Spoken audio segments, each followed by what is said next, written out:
جو سن رہے ہیں کیا یہ اس بار آتے سال کی نیت کر سکتے ہیں کہ میں آنے والے سال 1 مہینے کا اعتکاف کروں گا؟ یا کیونکہ جنہوں نے آخری عشرے کا اعتکاف کیا ان کے تو جذبات یہ ہیں کہ ہم نے کیوں نہیں کیا پورے مہینے کا اعتکاف، تو اگر اللہ زندگی دے تو کیا یہ آنے والے مہینے کے اعتکاف پورے مہینے کا اعتکاف کرنے کی نیت ابھی سے کر سکتے ہیں؟ بالکل کر سکتے ہیں، اور نیت کا ثواب ملے گا. اچھا، اعتکاف کا ثواب نہیں ملے گا، نیت کا ثواب ملے گا.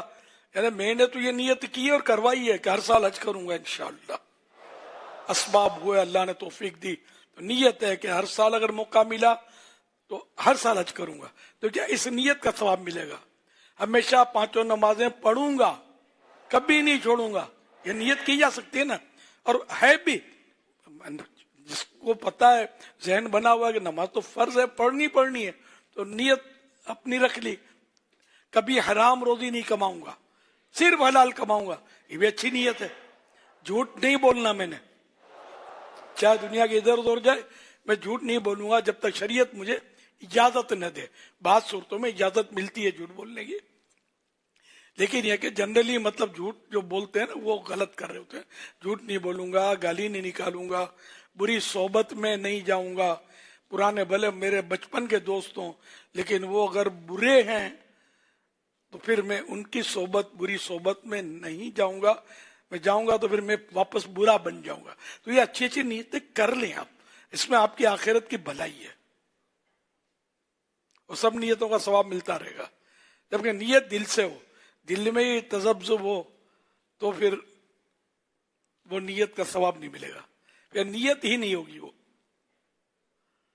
ہاتھ بھلے آپ کی مرضی اٹھائیں تو میں اٹھوا نہیں رہا تھا، آپ دل میں نیت کر لیں کہ میں نے یہ کرنا ہے. صلو علی الحبیب صلی اللہ علیہ محمد.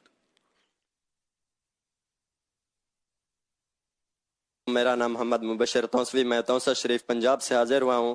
میرا یہ سوال عرض ہے کہ مرد کا چاندی وغیرہ کی انگوٹھی اور عورت کا زیورات وغیرہ میں نماز پڑھنا کیسا؟ اس کا جواب عنایت فرما دیں، جزاک اللہ خیرہ.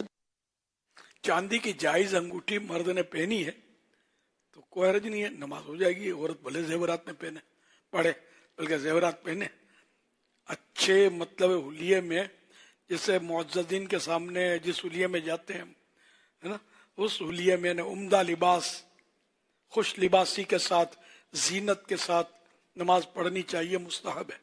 تو عورت بھی یہ کرے. بی بی عائشہ صدیقہ رضی اللہ عنہ کا حکم ہے نا، یہ ہاں حکم دیا تھا زیورات پہنے عورت نماز میں. تو 4 دیواری میں پہنے تو کوئی لوٹ مار کا بھی اندیشہ، ہاں جہاں لوٹ مار کا اندیشہ ہے تو وہ الگ بات ہے، لیکن جنرلی گھروں میں کس کو پتا کون کب نماز پڑھ رہی ہے. جہاں جہاں موقع ہو، ممکن ہو، تو بالکل یہ کرنا چاہیے. صلو علی الحبیب صلی اللہ علیہ محمد. سوشل میڈیا کی ایک تحریر کے بارے میں رہنمائی فرمائیے گا. تحریر میں لکھا تھا کہ اس سے فرق نہیں پڑتا کہ آپ دکھنے میں کیسے ہیں، اگر آپ لوگوں کے لیے آسانیاں پیدا کرتے ہیں تو آپ دنیا کے خوبصورت ترین انسان ہیں. امیر علیہ سنت اس بارے میں رہنمائی فرما دیجیے. دونوں صورتیں ہونا تو اچھا ہے. بندہ اگر دکھنے میں اچھا نہیں ہوگا نا تو لوگ اس سے گن کھائیں گے، بھاگیں گے. دکھنے میں بھی اچھا ہو، خوش لباس بھی ہو، خوشبو بھی لگاتا ہو، وہ کوئی سی حرکت اس کے وجود سے نہ ظاہر ہوتی ہو جس سے آدمی کو تکلیف پہنچے، منہ سے بدبو اٹھ رہی ہے، کپڑوں سے مطلب میل کچل نظر آ رہا ہے، تو آپ اچھی بات کرو گے بھی تو سنے گا کون آپ کی. تو یہ دونوں ہونا چاہیے کہ لباس بھی اچھا ہو، گفتگو بھی اچھی ہو، کردار بھی درست ہو. تو یہ سب چیزیں مل جائیں گی. جیسے ہمارے آقا صلی اللہ علیہ وسلم پوری دنیا کی ہدایت کے لیے تشریف لائے تو دکھنے میں کیسے تھے؟ ایسے تھے کہ ہر ایک دیکھنے کے لیے ترس رہا ہے، اور ایک جھلک مل جائے تو